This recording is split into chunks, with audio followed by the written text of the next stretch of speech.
नमस्कार दोस्तों, स्वागत है आप सभी का कहानीवाचक चैनल में। आज की कहानी है मुझे नहीं रहना यहाँ। काजल रवि से विवाह कर इतनी मंत्रमुग्ध थी कि वह अपनी किस्मत पर गर्व करती। उसका नया जीवन आरंभ हो चुका था। लखनऊ के अनोरा गांव में काजल के पिता का बाग बगीचों वाला बहुत बड़ा बंगला था। मायके में उसे कभी किसी चीज की कमी ना थी। मायका आर्थिक तौर से संपन्न और भरा पूरा था। शादी करने के बाद काजल रवि के साथ कानपुर के एक छोटे से फ्लैट में शिफ्ट हो गई। रवि काजल से बहुत प्यार करता था। शायद यही कारण था कि काजल को अपने मायके का बड़ा घर छोड़कर कानपुर के छोटे से फ्लैट में रहना ना अखरा। रवि के स्नेह के बंधन में बंधकर काजल बहुत खुश थी और अपनी गृहस्थी बसाने के लिए तैयार भी थी। रवि के साथ नई गृहस्थी, नया सामान, सब नया नया।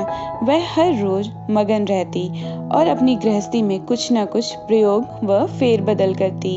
इसी तरह पूरे 3 साल बीत गए। मगर कहावत है ना कि सब दिन होत ना एक समान, तो काजल की जिंदगी भी इन 3 सालों में बहुत बदल गई थी। अब रवि के प्यार की जगह दखल अंदाजी और टिप्पणियों ने ले लिया था। रवि काजल के हर काम में टोका टाकी करता।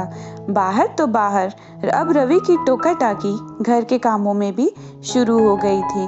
काजल, तुम्हें सलीके से हंसना चाहिए, हर वक्त दुपट्टा लेकर रहना चाहिए, मसाले के डिब्बे ऐसे सजाने चाहिए, सब्जियां ऐसे काटनी चाहिए वगैरह रोक टोक करके रवि रसोई तक में टिप्पणियों से बाज नहीं आता था।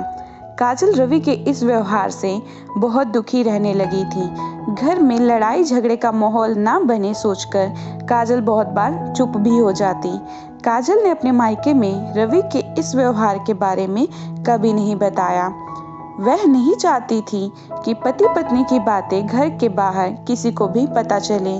पर एक दिन हार मानकर काजल ने अपनी सास को रवि के इस व्यवहार के बारे में बताया।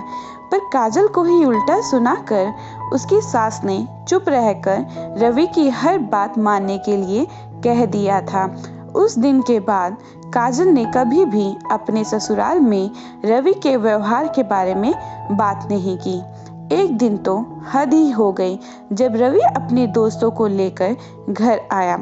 काजल को उनके आने का पहले से ही पता था। उस दिन काजल की तबीयत कुछ खराब थी, पर रवि के कहने पर काजल ने रवि के दोस्तों की अच्छे से मेहमान नवाजी की। पर सब काजल के व्यवहार से बहुत खुश थे। लंच करने के बाद रवि के सब दोस्त अपने अपने घर को जा चुके थे। किचन का सारा काम समेटने के बाद काजल जैसे ही खाना खाने बैठी, रवि आदतन शुरू हो गया। काजल, कैसा खाना बनाया था? दाल में नमक कम था। आज तुम्हें थोड़ा सच संवर कर रहना चाहिए था। क्या सोच रहे होंगे मेरे दोस्त कि रवि की पत्नी को तो पहनने ओढ़ने का भी ढंग नहीं है। बस काजल की बर्दाश्त करने की क्षमता आज खत्म हो गई थी। ना जाने कब काजल की आंखों में आंसुओं का सैलाब आ चुका था। काजल भी उस दिन चुप ना रही। अब तो काजल ने चीखना चिल्लाना शुरू कर दिया। यह लो, यह पकड़ो अपने घर की चाबी, जा रही हूँ यहाँ से, मुझे नहीं रहना यहाँ। क्या तुम्हें पता है कि आज मेरी तबीयत ठीक नहीं है? पर फिर भी तुम्हारी बात रखने के लिए सुबह से चुपचाप तुम्हारे दोस्तों की आवभगत पे लगी हुई थी। पर तुम्हें कैसे दिखेगा? तुम्हें तो सिर्फ मेरी कमियां दिखती हैं।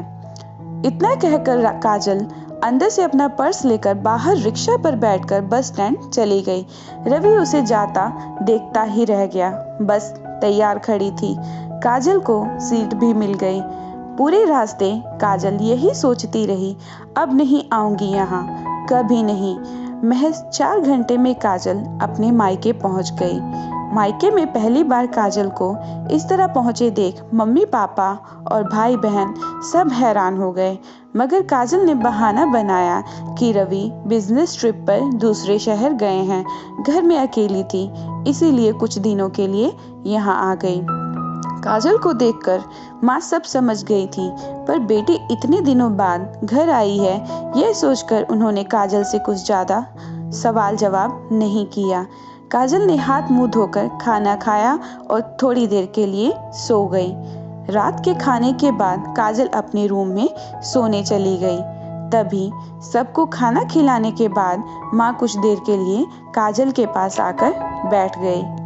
काजल लेटी हुई थी और माँ काजल का माथा सहलाते हुए बोलती हैं, हमें गर्व है तुम पर, तुम तो हमारी प्यारी बिटिया हो, कैसे कुशलता से अपना घर संसार चला रही हो। अच्छा, गर्व है मुझ पर? कहकर काजल दोपहर के हुए झगड़े को याद कर मन ही मन शर्मिंदा हो रही थी। उसको लगा कि माँ कुछ छानबीन करेगी, कुछ सवाल तो जरूर ही पूछ लेंगी, मगर उसको प्यार से सहलाकर और आराम करो ऐसा कहकर माँ कुछ काम करने चली गई। काफी रात तक काजल करवटें बदलती रही पर उसे नींद नहीं आ रही थी। उसे अपनी माँ की कही बातें याद आ रही थी। जाने कब नींद आई और काजल सो गई। सुबह नाश्ते के बाद माँ ने काजल को अपने साथ बाजार जाने के लिए कहा। माँ की साड़ी पहनकर काजल अपनी माँ के साथ बाजार चली गई। बाजार में काजल की मुलाकात अपनी बचपन की सहेली रेखा से हुई। रेखा का विवाह एक बहुत ही बड़े कारोबारी खानदान में हुआ था। रेखा का पति भी बहुत बड़ा बिजनेसमैन था, पर रेखा देखने में खुश नहीं लग रही थी। कारण पूछने पर रेखा ने कहा, बिजनेस के कारण मेरे पति हमेशा बाहर रहते हैं, मुझे जरा सा भी समय नहीं देते। मेरे घर में पैसे की कमी नहीं है, पर मुझे कभी अपने पति का साथ नहीं मिलता। 2 वक्त का समय नहीं है उनके पास, हर समय बस पैसा पैसा यही रहता है उनके दिमाग में। मेरे मन की बात, मेरी कोई सलाह उनको इससे कोई लेना देना नहीं है। सच कहूँ, ऐसा लापरवाह जीवन साथी है कि बहुत उदास रहती हूँ, पर किसी तरह मन को मना ही लेती हूँ।